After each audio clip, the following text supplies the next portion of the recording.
la salle dans un moment, s'il y en a qui veulent, de manière courte, hein, soit poser des questions, soit donner un avis. Mais voilà, Véronique Forestier, donc sur les questions de la santé et de l'école, adjointe aussi à ces questions-là. Voilà. La santé. Bonsoir. Donc Mandela disait « L'éducation est l'arme la plus puissante du monde ». Quels moyens avons-nous donné à cette arme depuis des décennies? Eh bien, faisons parler les chiffres. Le budget de l'éducation nationale, des sports et de la jeunesse représente 8,8% de notre budget et le budget des armées en représente 6,7%. Je crois que le choix des armes a été fait. C'est intéressant de comparer les choix de société. À Cuba, la part du budget pour l'éducation nationale représente 12,8% du PIB. En France, elle n'est que de 6,6%. Sans commentaire. Dans le programme de Fabien Roussel, un chiffre m'a sauté aux yeux. Augmentation du budget de l'éducation nationale de 45% pour atteindre 80 milliards d'euros contre 55 aujourd'hui. Voilà une véritable ambition d'une société des jours heureux. Plusieurs mesures correspondent à l'attente des enseignants, des personnels, des parents et des enfants. Je vous en citerai quelques-unes. Augmentation du temps à l'école en variant les activités pour donner un sens aux apprentissages, sans augmentation du temps de travail des enseignants, grâce à des enseignants en surnuméraire. Devoir à la maison pour... pardon, c'est pas devoir à la maison, c'est devoir en classe, pour laisser du temps aux familles de partager des moments culturels et de loisirs.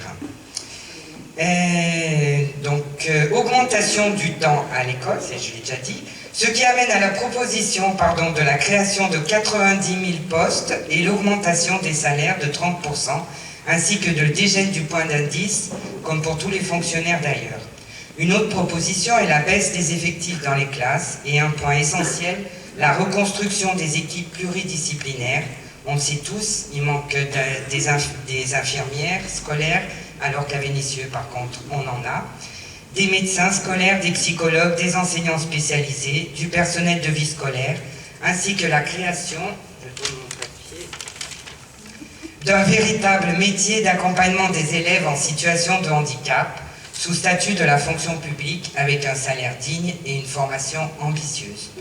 Le programme de Fabien Roussel pour l'éducation permettra enfin aux enseignants de retrouver les moyens d'exercer leur métier et d'inverser la politique de délégation aux collectivités locales, aux familles et au marché privé d'une partie des missions de ce service public. Donc avec Fabien Roussel, oui à l'armement du savoir de nos jeunes.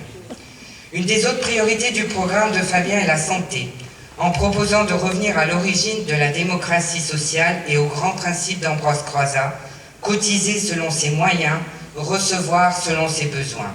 Aux oubliettes, les non-remboursements, les dépassements d'honoraires, les franchises médicales et les participations forfaitaires.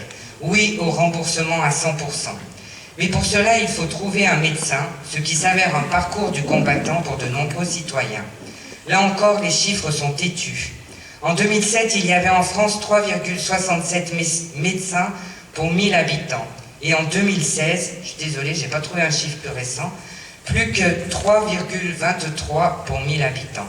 Un petit clin d'œil encore à Cuba, où ce taux est de 8,19 médecins pour 1000 habitants. Deux choix de société. Fabien Roussel prévoit donc plusieurs mesures. Un conventionnement sélectif à l'installation de développement de centres de santé et l'ouverture de 12 000 places d'étudiants en médecine au lieu des 8 000 actuels, en ouvrant un pré-salaire aux jeunes pendant leur formation. Chaque bassin de vie devra disposer d'un établissement de santé à moins de 30 minutes de transport, en développement des hôpitaux de proximité disposant des services minimums de santé. Un plan de développement de l'hôpital public, avec notamment la création de 100 000 emplois dans tous les métiers et la titularisation de tous les contractuels. Et pour le parent pauvre de la médecine, la psychiatrie, l'arrêt des fermetures des centres médico-psychologiques pour adultes et enfants et une individualisation des parcours de soins avec le recrutement et la formation de personnel qualifié. Pour les médicaments, Roussel propose, pour les détacher de la sphère financière, la création d'un pôle public du médicament qui s'inscrira dans le combat de la France pour faire des vaccins et des médicaments des biens communs universels.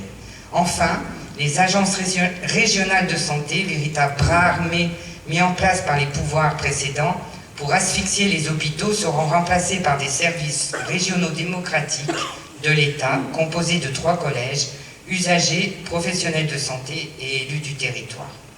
Une autre arme de ce programme, la santé, pour toutes et tous, avec une sécurité sociale retrouvée.